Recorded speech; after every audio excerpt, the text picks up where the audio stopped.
الحمد لله الذي هدانا لهذا وما كنا لنهتدي لولا أن هدانا الله وما كنا للغيب حافظين سبحانك لا علم لنا إلا ما علمتنا إنك أنت العليم الحكيم رب اشرح لي صدري ويسر لي أمري واحلل عقدة من لساني يفقهوا قولي رب زدني علما كثيرا أعوذ بالله من الشيطان الرجيم بسم الله الرحمن الرحيم إنا نحن نزلنا الذكر وإنا له لحافظون قال الله تبارك وتعالى في كلام المجيد والفرقان الحميد إنا عرضنا الأمانة على السماوات والأرض والجبال فأبين أن يحملنها وأشفقن منها وحملها الإنسان إنه كان ظلوما جهولا قال الله تبارك وتعالى في كلام المجيد والفرقان الحميد لو أنزلنا هذا القرآن على جبل لرأيته خاشعا متصدعا من خشية الله وتلك الأمثال نضربها للناس لعلهم يتفكرون صدق اللہ العظیم۔ حاضرین مجلس، آج کی یہ مجلس انتہائی پروقار بابرکت با سعادت بارونق ہے۔ انسان اس دنیا میں آیا، اللہ تبارک و تعالیٰ نے بھیجا اور انسان نہ اپنی مرضی سے اس دنیا میں آیا ہے نہ اپنی مرضی سے اس دنیا سے جائے گا۔ اللہ تبارک و تعالیٰ نے انسان کو پیدا کیا، بے مقصد نہیں با مقصد پیدا کیا، اور انسان کا دنیا میں آنے کا مقصد، سب سے اہم مقصد اللہ تبارک و تعالیٰ کی ذات مبارکہ کو خوش کرنا ہے۔ اس کے بعد جناب محمد رسول اللہ صلی اللہ علیہ وسلم کی روح مبارک کو خوش کرنا ہے۔ قرآن مجید کی یہ مجلس اتنی بابرکت ہے کہ اگر دنیا والوں کو یہ معلوم ہو جائے کہ تکمیل قرآن مجید کی کتنی برکتیں اور رحمتیں ہیں، اور اس مجلس میں اللہ تبارک و تعالیٰ کی انوارات اور تجلیات اور رحمتیں اور فضل کتنا برستا ہے، تو ساری دنیا یہ طلب کرے، یہ چاہت کرے کہ ہم تکمیل قرآن مجید کی مجلس میں ضرور شرکت کریں گے۔ رسول اللہ صلی اللہ علیہ وسلم کی حدیث مبارکہ، آپ صلی اللہ علیہ وسلم نے فرمایا کہ جب قرآن مجید کی تکمیل ہوتی ہے، اس تکمیل میں اللہ تبارک و تعالیٰ کے روحانی فرشتے موجود ہوتے ہیں۔ اللہ تبارک و تعالیٰ کی ذات مبارکہ عالم الغیب ہے، انہ علیم بذات الصدور ہے، لیکن اللہ نے نظام قدرت کا ایک سسٹم بنایا ہے، نظم و ضبط بنایا ہے۔ تو فرشتے یہ گواہی دیتے ہیں کہ جا کر کہ عمران بھائی کے گھر میں ان کے بچے نے قرآن مجید سنایا، اور یہ مبارکباد کے مستحق ہیں۔ انسان بھی اور اللہ کی روحانی مخلوق بھی اس اہل خانہ کو مبارکباد پیش کرتے ہیں۔ اور اس مجلس کے اندر اللہ تبارک و تعالیٰ کے محبوب صلی اللہ علیہ وسلم نے فرمایا کہ تکمیل قرآن مجید کی تقریب میں اللہ تبارک و تعالیٰ ان لوگوں کی جو مجلس میں موجود ہوتے ہیں، جتنی بھی دعائیں مانگتے ہیں، ان میں سے ایک دعا اللہ تبارک و تعالیٰ لازمی قبول کرتے ہیں، شریعت اور کی حدود میں ہو، جائز ہو تو اللہ اس کو لازمی قبول کرتے ہیں۔ انسان کوئی بھی کام کرتا ہے تو وہ کام نہ خود سے بڑا ہوتا ہے نہ چھوٹا ہوتا ہے۔ ہم وہ کپڑا جو ہمارے جسم کے ساتھ لگتا ہے، اس کی کوئی وقت نہیں ہے، کوئی قدر و منزلت نہیں ہے، اور یہی کپڑا جو ہم اس کو سلوا کر درزی سے پہنتے ہیں، اس کی کوئی قدر و منزلت نہیں ہے۔ جب یہی کپڑا سل کر قرآن مجید کا غلاف بن جاتا ہے تو پھر اس کی نسبت جو ہے وہ اعلیٰ ہو جاتی ہے، اس کی نسبت جو ہے وہ اعلیٰ ہو جاتی ہے۔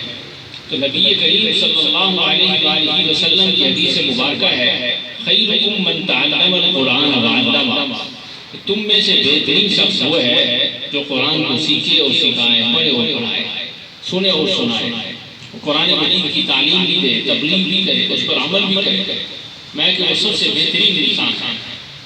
جناب محمد رسول اللہ صلی اللہ علیہ وآلہ وسلم کی حدیث مبارکہ اس بات کی یہ دلیل ہے کہ دنیا کے جتنے بھی کام وہ سب محدود ہیں، بہت ایک ضرورت کی حد تک ہے، لیکن قرآن مجید کو اللہ تبارک و تعالیٰ نے مقام نصیب فرمایا کہ قرآن کا پڑھنا اور قرآن مجید کا پڑھانا یہ سب سے افضل کام تھا، سب سے بہترین کام تھا، اور اس کی بنیاد جناب محمد رسول اللہ صلی اللہ علیہ وسلم نے خود جو لوگ سعودی عرب میں گئے ہیں وہاں پر مدرسہ کا افتتاح جناب محمد رسول اللہ صلی اللہ علیہ وسلم نے خود کیا، جس کو اصحاب صفہ کا چبوترا کہتے ہیں۔ اس میں جناب محمد رسول اللہ صلی اللہ علیہ وسلم معلم تھے، سیدنا صدیق اکبر، عمر فاروق، علی المرتضیٰ، عثمان علی، سعد اور دیگر اصحاب دور دراز سے، قرب و جوان سے، امیر بھی، غریب بھی، بڑے بڑے چھوٹے بڑے سارے قبائل سے تعلق رکھنے والے، مختلف ملکوں سے تعلق رکھنے والے، گورے بھی، کالے بھی، سب جو ہے جناب محمد رسول اللہ صلی اللہ علیہ وسلم پاس تعلیم حاصل کیا کرتے تھے۔ تو قرآن مجید کی مدرسے کی بنیاد جناب محمد رسول اللہ صلی اللہ علیہ وسلم نے خود رکھی، اور پھر جناب محمد رسول اللہ صلی اللہ علیہ وسلم نے اصحاب صفہ کے چبوترے میں بیٹھ کر قرآن پڑھایا، اور پھر پڑھایا نہیں،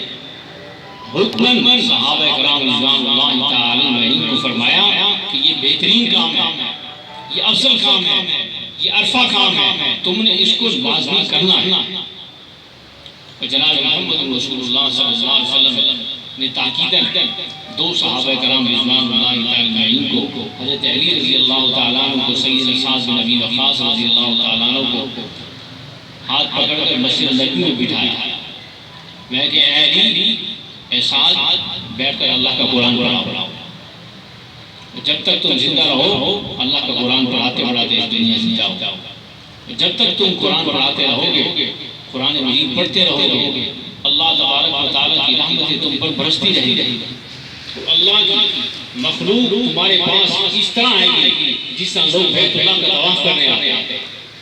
تمہارے پاس اس طرح قرآن مجید کی دین کی تعلیمات حاصل کرنے کے لیے آئے گی۔ جب تم اس دنیا سے رخصت ہو جاؤ گے تو اللہ کے روحانی مخلوق،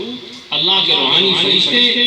اور اللہ تبارک و تعالیٰ کی افضل مخلوق انسانیت تمہارے جنازے میں اس کثرت کے ساتھ شریک ہوگی جس طرح لوگ بیت اللہ کی زیارت کے لیے آتے ہیں،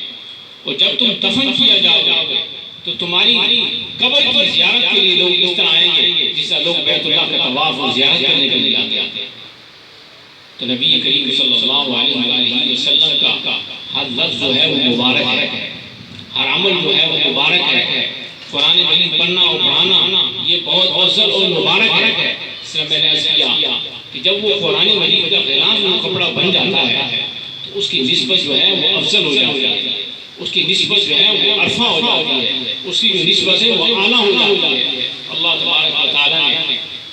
یہ عمران بھائی کو خوش نصیبی عطا کی ہے، ان کے بچوں کو خوش نصیبی عطا کی ہے کہ یہ بچے ماشاءاللہ قرآن مجید پڑھ رہے ہیں اور پڑھا رہے ہیں۔ اس میں اساتذہ کی بھی محنت ہوتی ہے، دعائیں ہوتی ہیں، والدین کی محنت اور دعائیں ہوتی ہیں، بچوں کی محنت اور دعائیں ہوتی ہیں، اور جب تک زندہ رہیں قرآن مجید کے ساتھ اپنی نسبت کو قائم رکھیں۔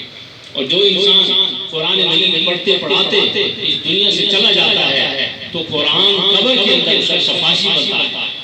جب انسان کی میت کو قبر میں رکھا جاتا ہے تو جو انسان قبر میں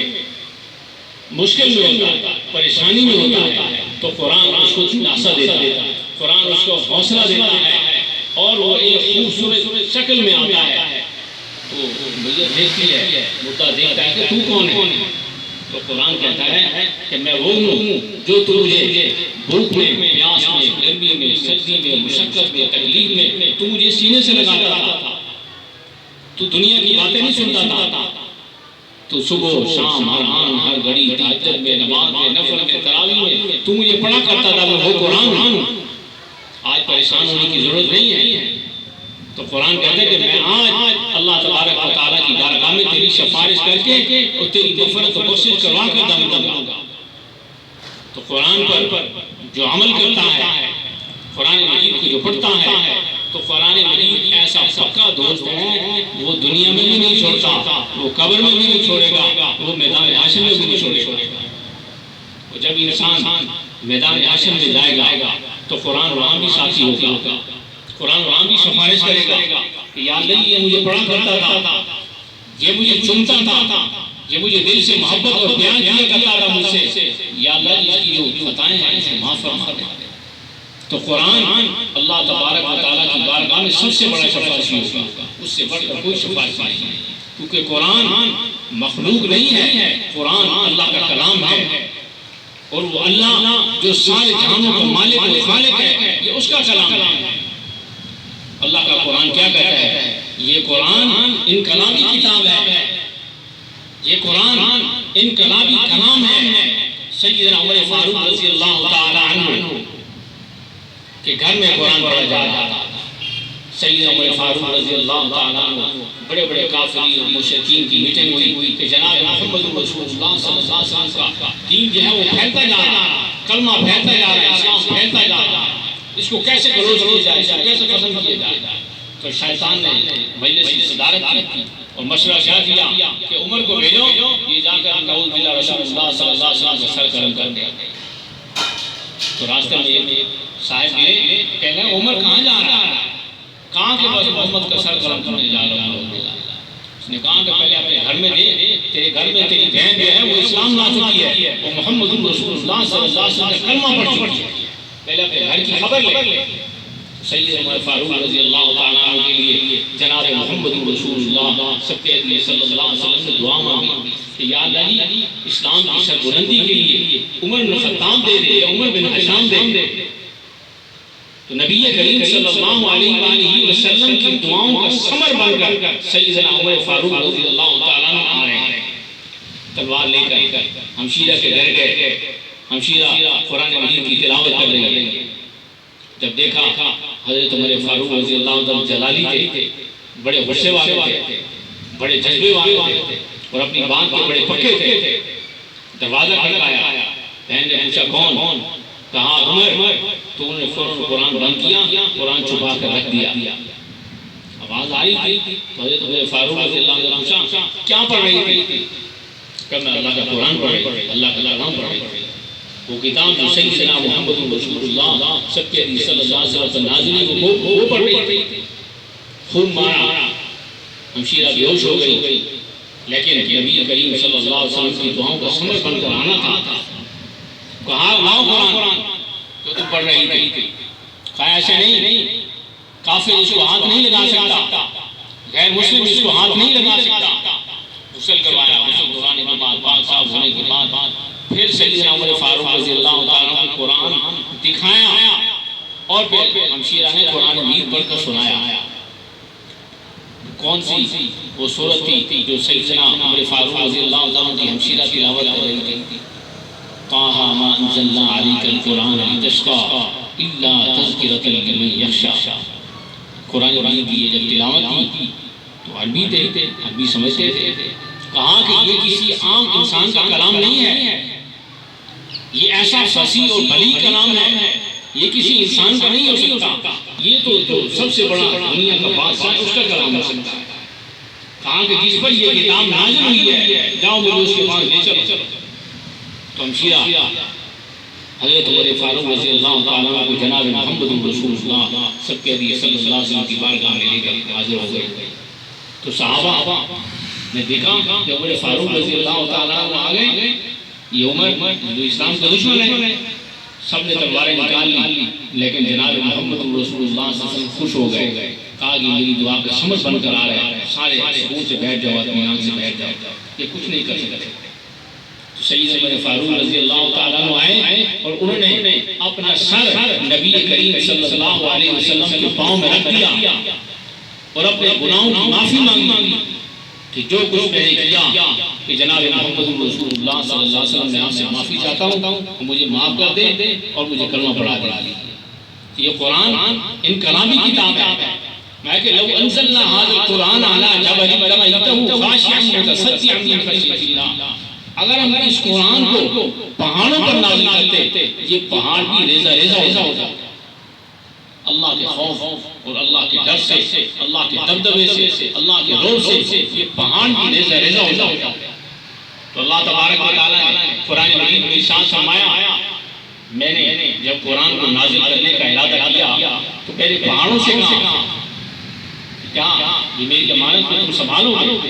تو انہوں نے کہا کہ ہم اس امانت کو ہم سنبھالنے کے قابل نہیں ہیں، ہم اس امانت کو نہیں سنبھال سکتے۔ تو اللہ تبارک و تعالیٰ نے یہ مقام انسان کو دیا